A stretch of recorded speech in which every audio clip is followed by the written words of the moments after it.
What's up, beautiful people? Lockie Samuel here, the FIFO mental health guy. This is about celebrating your wins.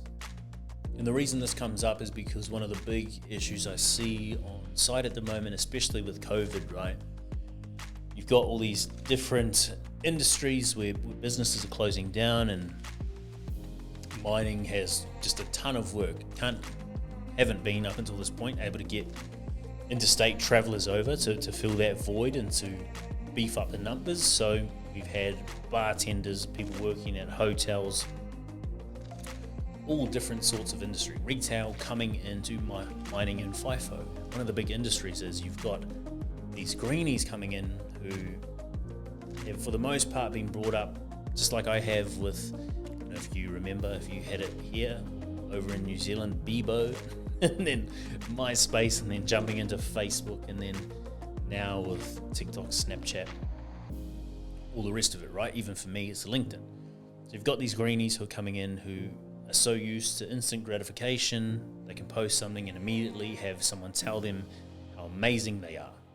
And I have that myself, right? So you have these people come in who are used to being told they're amazing as soon as they post something.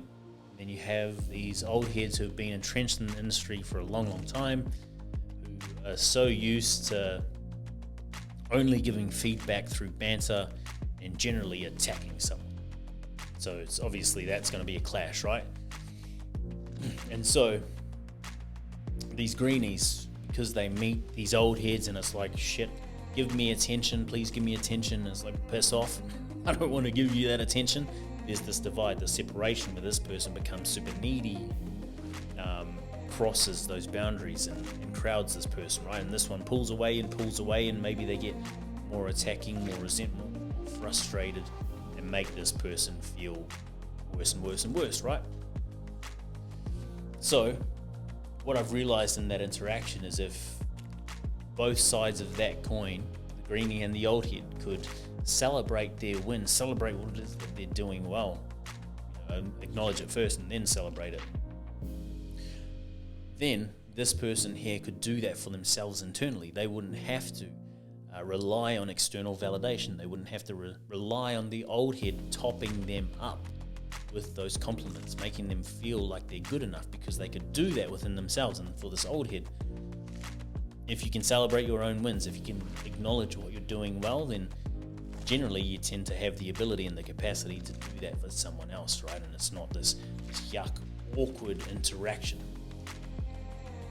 So in this case, I want to ask, can you acknowledge your wins? Can you celebrate them? And if you can't, why not? Why can you not celebrate your wins? Apart from being brought up in a culture that's taught poppy, where to celebrate your wins and to speak about yourself like Kanye West, say you're the greatest. It's you're just supposed to be humble, and you cut down if you speak about yourself that way, right? Like your ego, up yourself, all that sort of jazz. Why can you not acknowledge the things that you do well? And what does that lead to? Well, it leads to a disconnection from being proud of yourself. If you never acknowledge what you do well, you never put yourself in a space where you have time and space to feel proud of something that you have done.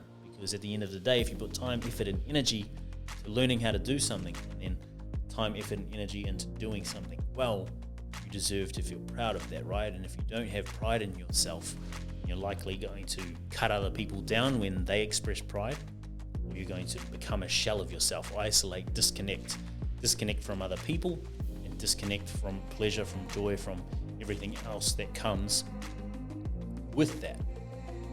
And so if you can't celebrate your wins as well, one of the big ones is, are you not willing to accept the love, recognition, praise, and appreciation from people in your world if you do something well, and if you're considered a success, if that task you completed is considered successful?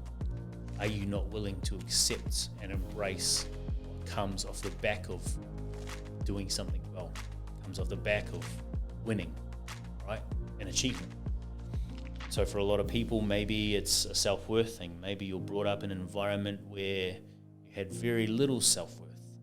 you couldn't do that for yourself because you weren't allowed to, because you had role models, parents, guardians who beat you down in terms of the way that they spoke about these achievements. Maybe they had too high expectation, and so everything you did was never enough.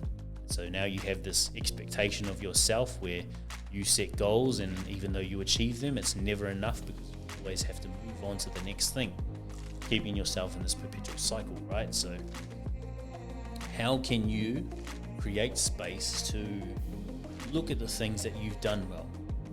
How can you create that space so that you can identify them, acknowledge them, and surrender to the fact that it's okay as a human being to feel proud, to celebrate your wins, to say, yes, I did something and I did it well. The best way that we can do this, one of the ones that I implement on site quite a lot, is at the end of each day. It's just as simple as maybe in a huddle before we knock off. Maybe it's pre-start, maybe it's handover.